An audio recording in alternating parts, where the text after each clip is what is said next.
নমস্কার বন্ধুরা, আজকে নিখিলবঙ্গ পার্শ্ব শিক্ষক সমিতির তরফ থেকে একটি ফেসবুক ভিডিওর মাধ্যমে জানানো হয়েছে যে তারা কেন্দ্রীয় শিক্ষা প্রতিমন্ত্রী মাননীয় সুকান্ত মজুমদারের সাথে দেখা করেন এবং পার্শ্ব শিক্ষকদের বেতন বঞ্চনা দূরীকরণ বিশেষ ভূমিকা গ্রহণের অনুরোধ করেন। পাশাপাশি কেন্দ্র সরকার যে সমগ্র শিক্ষা মিশনের টাকা আটকে রেখেছেন সেই টাকা ছাড়ার ব্যাপারেও অনুরোধ করেন।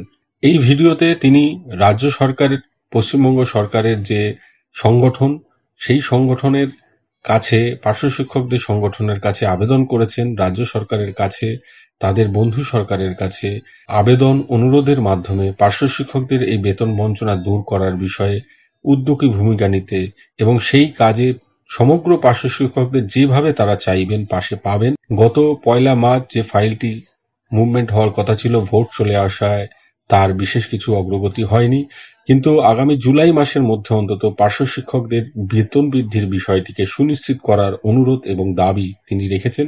তিনি কি বলেছেন এই ভিডিওতে আপনারা নিজেরাই শুনে নিন।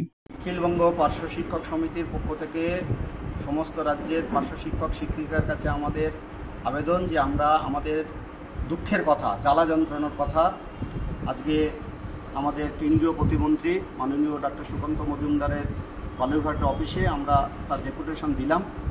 এই ডেপুটেশন দেওয়ার মূল কারণ, আমরা যখন বারে বারে আমাদের রাজ্যের আধিকারিকের কাছে ডেপুটেশন দিতে যাই, তারা বারবার বলছেন যে কেন্দ্র সরকার সঠিকভাবে টাকা পয়সা সর্বশিক্ষার কাছে পাঠাচ্ছেন না এবং জুন মাসের কোনো টাকা এখনও পাঠাননি, যার ফলে আপনাদের মাইনে বৃদ্ধি আমরা করতে পারছি না। যদিও এতদিন কেন্দ্র সরকার টাকা বাড়িয়েছে, কিন্তু টাকা পাঠিয়েছেন, কিন্তু আমাদের রাজ্য সরকার মাইনে বৃদ্ধির জন্য কোনোদিন সুপারিশ করেননি বা আমাদের আমলারাও সেই চিন্তা করেননি। হঠাৎ কেন্দ্র সরকার টাকা পাঠানো একটা লট বন্ধ করেছেন, তখনই মনে পড়ছে আমাদের মাইনে বৃদ্ধি আর হচ্ছে না। যাই হোক, তবু আমরা এই সমস্ত দূরে রেখে, সমস্ত বিতর্ক দূরে রেখে আজকে আমরা মাননীয় শিক্ষা কেন্দ্রীয় প্রতিমন্ত্রী ডক্টর সুকান্ত মজুমদারের কাছে আমরা এসেছিলাম। আমরা তাদেরকে পরিষ্কার বলেছি, সেই মন্ত্রীকে আমরা বলেছি আমাদের সংগঠনের পক্ষ থেকে যে স্যার, আমরা উচ্চ প্রাথমিকে বা প্রাথমিকে যা মাইনে পাই তাতে আমাদের সংসারটা চলছে না, তার মধ্যে যদি কেন্দ্র সরকার টাকা পাঠানো বন্ধ করে দেয় তাহলে আমাদের যন্ত্রণা দুর্বিষহ আরও বাড়বে। সুতরাং আপনাদের কাছে অনুরোধ যে আমাদের যে সর্বশিক্ষার যে প্রাপ্য টাকা আপনারা সঠিক সময় জুন মাসের মধ্যে পাঠিয়ে দেবেন, যাতে আমাদের বেতন এবং মাইনে বৃদ্ধির সুপারিশ আমরা রাজ্য সরকারের কাছে করতে পারি। তিনি আমাদের সাথে সহমত হয়েছেন, তিনি বলেছেন আমি চেষ্টা করছি যে আপনাদের এই জটিলতা কীভাবে দূর করা যায়। পিএমশ্রী নিয়ে আলোচনা হলো, তিনি বলেছেন রাজ্য সরকার কিছু সই করছে না। আমরা পরিষ্কার বলেছি এসবগুলো আমাদের জানার বিষয় নয়, আমাদের প্রাপ্য টাকা আপনাদেরকে দিতে হবে। আর কেন্দ্র সরকারের যে অংশ আপনারা দেবেন এবং রাজ্য সরকারকে আপনারা একটু সুপারিশ করতে পারেন, যদিও এটা মাইনে বৃদ্ধির সুপারিশটা রাজ্য সরকার করে, এটা আমরা জানি।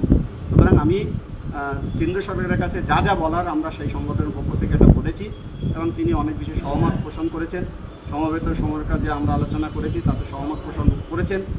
এইবার বলবো যে আমি আমার রাজ্যে যারা সরকারি সংগঠন আছে তাদের কাছে আমরা অনুরোধ করব যে সরকারি সংগঠনের প্রথম এবং প্রধান কাজ হচ্ছে সেই সংগঠনের মেম্বারদের এবং তাদের সেই কর্মচারীদের বাঁচানো। কিন্তু আমার দুর্ভাগ্য হচ্ছে আমার রাজ্যের সরকারি সংগঠনটা সেই কাজটা সঠিকভাবে করছেন না, আপাতত আমি এখনও দেখতে পাচ্ছি না। সরকারি সংগঠনের কাছে আমি আবার অনুরোধ করছি, নেতৃত্বের কাছে অনুরোধ করছি যে মাইনে বৃদ্ধি, অর্থাৎ ভোটের সময় মন্ত্রী দু জায়গায়, একবার হচ্ছে ডায়মন্ড হারবারের কনফারেন্স, আপনারা কনফারেন্স করেছেন, সেখানে বলেছেন মাইনে বৃদ্ধি করব। বারাসাতে আপনারা সমাবেশ করেছেন, সেখানে বলেছেন মাইনে বৃদ্ধি করব। আমরা আপনাদের অপেক্ষায় আছি, ভরসা করছি। এখনও 2 মাসের মধ্যে, অর্থাৎ জুলাই মাসের মধ্যে যদি আমাদের নতুন করে মাইনে বৃদ্ধি না হয়, তাহলে কিন্তু আমরা এই সরকারি সংগঠনের উপর ভরসা রাখতে পারবো কিনা নতুন করে আমাদের চিন্তা ভাবনা করতে হবে।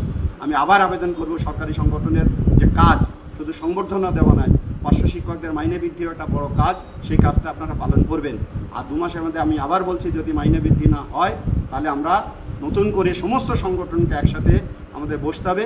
ভোটের রাজনীতি নয়, আমরা ঐক্যের বদ্ধ লড়াইয়ে আমাদের যাতে দাবি আদায় হয়, অর্থাৎ 1-3-2024 সালে যে ফাইল গেছে সেই ফাইলটা কার্যকারী করতে হবে। আমি সরকারি সংগঠনের নেতৃত্ব যারা আছে তাদেরকে বলবো যে আপনারা এই বিষয়ে সচেষ্ট থাকুন এবং মন্ত্রীর সাথে কথা বলে এই ফাইল আগামী 2 মাসের মধ্যে যাতে কার্যকারী করা যায় তার চেষ্টা করুন। নিখিলবঙ্গ পার্শ্ব শিক্ষক সমিতি সেক্ষেত্রে আপনারা যা বলবেন, বঞ্চিত পার্শ্ব শিক্ষক সমাজকে আপনারা যা বলবেন, আমরা সেই কাজে সহযোগিতা করব, কোনো বিরোধিতা করব না। কিন্তু আগে পার্শ্ব শিক্ষকদের পেটটা বাঁচাতে হবে, যন্ত্রণাটা কমাতে হবে, এই কথা আপনাদের মাথায় রাখতে হবে। আমরা যখন সরকারি সংগঠনে ছিলাম আমরাও চেষ্টা করেছিলাম যে কীভাবে কী করা যায়। সময়টা আমরা কম পেয়েছিলাম, সুতরাং আমি সরকারি সংগঠনের কাছে, নেতৃত্বের কাছে আবেদন রাখলাম আগামী 2 মাসের মধ্যে যাতে মাইনে বৃদ্ধি হয় সেই চেষ্টা আপনারা করুন।